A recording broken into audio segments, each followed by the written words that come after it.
युवा बिच्छू सबसे महान फाइटर बनने के लिए शाओलिन में ट्रेनिंग कर रहा था। उसे जल्द से जल्द सबसे तेज, सबसे ताकतवर, सबसे बेहतरीन फाइटर बनना था। युवा मंक ने शाओलिन के कई कठिन ट्रेनिंग और टेस्ट पूरे किए। मास्टर भी युवा बिच्छू की इच्छा जानते थे कि यह जल्द से जल्द महान फाइटर बनना चाहता है। एक दिन बिच्छू मास्टर के पास आया और बोला, मास्टर, आपने अब तक जो कुछ मुझे सिखाया है उसमें मैंने महारत हासिल कर ली है। अब मुझे और क्या सीखना होगा? मास्टर कुछ नहीं बोले, बस शांत रहे। बिच्छू ने सोचा, मास्टर अभी मुझसे कुछ नहीं है। वह और अभ्यास करने चला गया। फिर कुछ महीने बाद लौटकर मास्टर से कहा, मास्टर, आपने मुझे जो भी कुछ सिखाया है वह मैंने अच्छी तरह से सीख लिया है। आप चाहें तो मेरा टेस्ट ले सकते हैं। मास्टर कुछ नहीं बोले। बिच्छू ने कहा, मास्टर, मुझे कोई नई टेक्निक सिखाइए, मैं और बेहतर होना चाहता हूँ। थोड़ी देर बाद मास्टर ने कहा, तुम सच में बेहतर होना चाहते हो तो पानी को मुक्का मारने की कला सीखो। अब तुम झरने के पास जाओ और नियमित रूप से हर दिन गिरते हुए पानी को मुक्का मारो। जब पानी बहुत दूर गिरने लगे तब आकर मुझे बताना। युवा बिच्छू को यह बहुत अटपटा लगा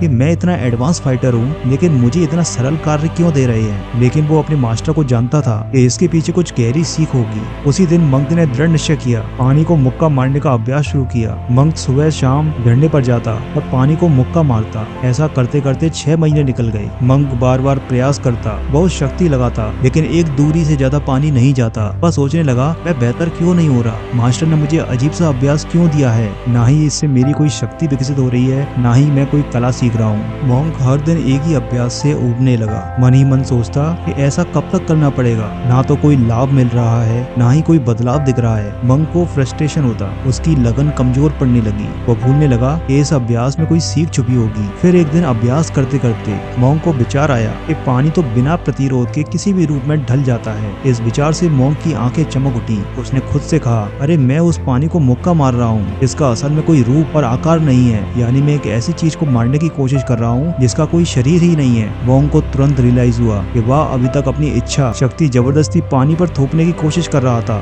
और पानी को दूर गिराने की कोशिश कर रहा था। यह रियलाइज करते ही मॉन्क का मन बदल गया। पानी को छोड़कर उसका पूरा मन पूरी तरह से हाथ के मूवमेंट यानी प्रोसेस पर एकाग्र हो गया। सब कुछ गायब हो गया, न पानी रहा, न परिणाम, न कोई विचार। शेष था तो केवल अभ्यास। फिर मंक ने जैसे ही हाथ चलाया, मुक्का पानी को लगा तो पानी की धार के जिस हिस्से पर मुक्का पड़ा वह हिस्सा पानी की धार से छिटककर बहुत दूर जा गिरा। मंक मुस्कुराया क्योंकि पिछले 6 महीनों में ऐसा कभी नहीं हुआ था, लेकिन उसने आश्चर्य प्रकट नहीं किया क्योंकि उसका मन पूरी तरह शांत था। उस शांति के पल में मंक ने रियलाइज पूर्ण समर्पण से अभ्यास करा, यही असली शक्ति है। लेसन्स। मंक उसी तरह शांत मन से अभ्यास करता रहा। उसे मास्टर का छिपा हुआ संदेश समझ आने लगा। मैं बहुत अच्छा फाइटर हूँ, इस अहंकार से दूर जाने में असली शक्ति है। परिणाम की चिंता से आजाद हो जाने में, केवल इस पल के साथ एक हो जाने में असली शक्ति है। क्योंकि जब मंक का पूरा ध्यान अभ्यास पर था तब वह सही मायनों में पानी से कनेक्ट कर पाया और पानी दूर छिटक कर गिरा। दोस्तों, हम जितनी शर्त अपने रिजल्ट से लगाएंगे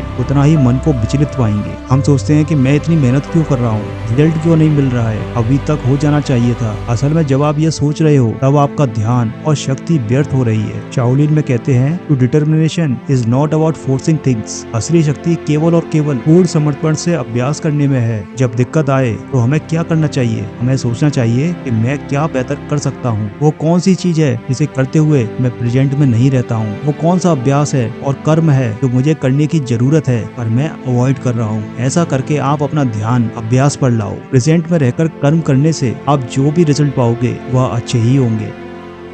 दोस्तों, स्क्रीन पर शो हो रहे आप इन 2 वीडियोस को भी जरूर देखें। इन वीडियोस से आपको बहुत कुछ सीखने को मिलेगा और आपको बहुत सारी इंस्पिरेशन मिलेगी। मैं इसी तरह की वीडियोस आपके लिए आगे भी लाता रहूंगा।